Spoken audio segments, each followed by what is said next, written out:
आज हम मौर्यकाल से संबंधित क्वेश्चन देखेंगे। 45 हो गए थे, आगे क्वेश्चन देखें। शुरू करते हैं। देखिए पहला क्वेश्चन कह रहा है कि पत्थरों पर प्राचीनतम शिलालेख किस भाषा में थे। तो किस भाषा में थे? ये प्राकृतिक भाषा में थे। ठीक है, तो आंसर इसका क्या हो जाएगा? सी हो जाएगा। अशोक ने यानी कि पत्थरों पर भी शिलालेखों का भी इन्होंने अपने प्रचार किया था और इन्होंने अपने दूत भी भेजे थे। ठीक है, तो जैसे हिमालय देश में किसे भेजा था? मध्यम को भेजा था। रक्षित को कहाँ भेजा था? बनवासी, यानी इसी को क्या कहा जाता? कर्नाटक में भेजा था इन्होंने। तो कर्नाटक में किसे भेजा था? रक्षित को भेजा था। ऐसे ही इन्होंने यूनान देश में भेजा था और यूनान देश में किसे भेजा था? इसे यहाँ पर लगा देंगे, महारक्षित को भेजा था।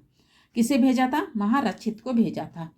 ठीक है, और मैसूर कहाँ भेजा था? मैसूर में किसको भेजा था? तो ये मैसूर से महादेव को इन्होंने दूत बनाकर भेजा था।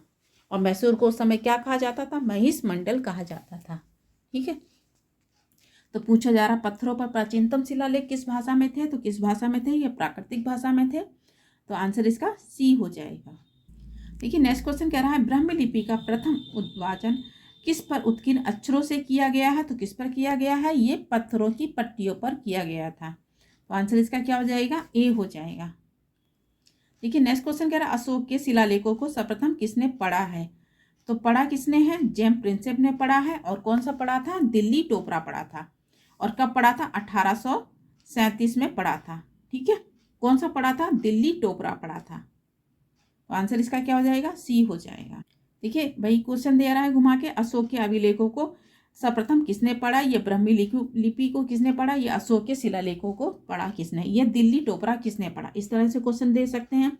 ये 1837 में अशोक के शिलालेखों को किसने पढ़ा है। तो पढ़ने वाले कौन है? एक ही है, जेम्स प्रिंसेप हैं। ठीक है, और यानी अशोक का पहला शिलालेख खोजा किसने है? तो 1750 में खोजा है टी पैथेलर ने। और कहाँ? दिल्ली मेरठ खोजा था। ठीक है, तो आंसर इसका क्या हो जाएगा? ए हो जाएगा। पूछा जा रहा पढ़ा किसने है? तो पढ़ने वाले कौन है? जेम्स प्रिंसेप हैं।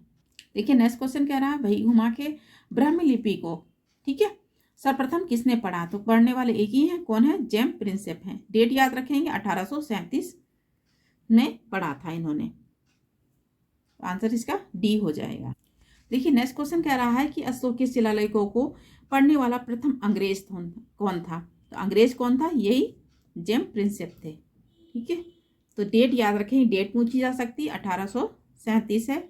और कौन सा इन्होंने पढ़ा था? दिल्ली टोपरा पढ़ा था। तो आंसर इसका डी हो जाएगा। देखिए नेक्स्ट क्वेश्चन कह रहा है कि सम्राट अशोक के राजादेश में यानी कि सबसे पहले पिकूटन या डिसाइफर किसने किया था। तो करने वाले कौन है? यही जेम्स प्रिंसेप हैं। ठीक है, और कब किया था? 1837 में किया था। तो आंसर इसका बी हो जाएगा। 52 देखिए क्या कह रहा है, 53 देखिए क्या कह रहा है, वह स्थान जहां अशोक ब्राह्मी लिपि का पता चला था। तो कहाँ पता चला था? तो ये अनुराधापुर में पता चला था। ठीक है, तो आंसर इसका बी हो जाएगा। 54 देखिए कह रहा प्राचीन भारत में निम्नलिखित में से कौन सी लिपि है दाएं से बाएं ओर लिखी जाती थी। तो कौन सी लिपि है? ये खरोष्टी लिपि है। अशोक के 2 शिलालेख मिले हैं, एक मानसेरा और सहवाजगढ़ी है, जो खरोष्टी भाषा में लिखे गए हैं। और कहाँ? ये पाकिस्तान में मिलता है इसका। तो आंसर इसका पूछा जा रहा है दाएं से बाएं ओर लिखी गई लिपि को क्या बोलते हैं? खरोष्टी लिपि है। आंसर इसका डी हो जाएगा। 54 देखिए कह रहा है निम्नलिखित में से प्राचीन भारत की कौन सी लिपि दाएं से बाएं ओर लिखी जाती थी। तो कौन सी है? ये खरोष्टी लिपि है। आंसर इसका सी हो जाएगा। 56 देखिए कह रहा अशोक ने अपने शिलालेख में सामान्यतः जिस नाम से उल्लेख किया है वह है। तो किस नाम से किया है इन्होंने? प्रियदर्शी के नाम से किया गया है। ये देवताओं का प्रिय। ठीक है, और इसका उल्लेख कौन किस अभिलेख में मिलता है? तो भाब्रू शिलालेख में मिलता है। ठीक है, तो भाब्रू ये बैराट इसी को बोलते हैं, शिलालेख में मिलता है। इसी में अशोक को प्रियदर्शी कहा गया है, देवताओं का प्रिय। और इसमें ही अशोक बौद्ध धर्म के त्रिरत्न का पता उल्लेख मिलता है। बौद्ध धर्म संघ का भी उल्लेख किसमें है? भाब्रू शिलालेख में है। और खोजा किसने है? कैप्टन बर्ट ने खोजा था, 1840 में खोजा था इसको। तो आंसर इसका डी हो जाएगा। देखिए नेक्स्ट क्वेश्चन कह रहा अशोक शिलालेख में सामान्यतः किस नाम से जाने जाते हैं। तो किस नाम से जाने जाते हैं? प्रियदर्शी के नाम से जाने जाते हैं। तो आंसर इसका क्या हो जाएगा? आंसर इसका बी हो जाएगा। ठीक है, 58 देखिए कह रहा है अभिलेखों में किस शासक का उल्लेख प्रियदर्शी एवं देवनाप्रिय के रूप में किया गया है। तो किसका किया गया? दो लोगों का है मौर्य काल में, एक अशोक का है, दूसरा किसका है? दशरथ का है ये। ठीक है, तो ये दो लोगों ने उपाधि धारण की है, एक अशोक और दूसरे कौन है? दशरथ ने उपाधि धारण की है। तो आंसर इसका बी हो जाएगा। और इसका किस शिलालेख में उल्लेख मिलता है? तो भाब्रू या बैराट शिलालेख में मिलता है इसका उल्लेख। 59 देखिए कह रहा है कि निम्नलिखित वक्तव्य में से कौन सा वक्तव्य अशोक के प्रस्तर स्तंभों के बारे में गलत है। तो गलत पूछा जा रहा है, कौन सा इसमें गलत है। तो देखिए इन पर बढ़िया पॉलिश की गई है, ये अखंड है और स्तंभों पर सेल सुंडाकार हैं और ये स्थापत्य संरचना का भाग है। तो इसका आंसर क्या हो जाएगा? डी हो जाएगा, ये स्थापत्य संरचना का भाग नहीं है।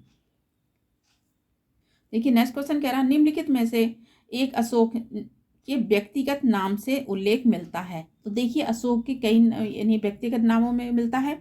एक तो मास्की में मिलता है, गुजरा में मिलता है, ठीक है, और गोलम में मिलता है। इनका अशोक का नाम अशोक मिलता है। ठीक है, तो किस में मिलता है? मास्की में मिलता है, गुजरा में मिलता है, ठीक है, और किस में मिलता है? नेतूर उड़े गोलम में मिलता है इसका उल्लेख। अशोक का नाम अशोक मिलता है। ऐसे ही महाराज कुमार किस में कहा गया? तो पान गोरैया अभिलेख में मिलता है अशोक का नाम अशोक। ठीक है, तो पान गोरैया अभिलेख में अशोक को क्या कहा गया? महाराज कुमार कहा गया है। तो अशोक का यानी कि व्यक्तिगत नाम किस में मिलता है? तो मास्की में मिलता है। तो आंसर इसका डी हो जाएगा। आज इतने क्वेश्चन रखते हैं। धन्यवाद।